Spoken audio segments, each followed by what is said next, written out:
Police رسول نے سکھایا کہ خداوند کی تعلیمات اور احکام اس واسطے دیے گئے ہیں کہ ہم سب مسیح کے پورے قد کے اندازہ تک پہنچ جائیں۔ اس عمل میں علم حاصل کرنے سے کہیں زیادہ فہم کی ضرورت ہے۔ انجیل پر محض قائل ہونا کافی نہیں، ہمیں لازماً عمل کرنے اور سوچنے کی ضرورت ہے تاکہ ہم اس کے وسیلے سے تبدیل ہوں۔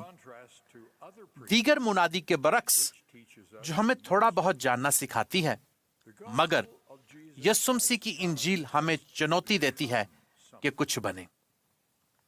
آخری عدالت محض نیکی اور بدی کے اعمال کی کل تعداد کا حساب کتاب نہیں جن کے ہم مرتکب ہو چکے ہیں، یہ ہماری نیتوں اور اعمال کے حتمی اثر کا اعتراف ہے۔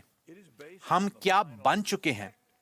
ہم تبدیلی کے عمل کے وسیلے ابدی زندگی کے اہل بنتے ہیں۔ جیسا کہ یہاں استعمال کیا گیا ہے، کثیر التعداد معانی والا، یہ لفظ فطرت کے عمیق تبدیلی کی علامت ہے۔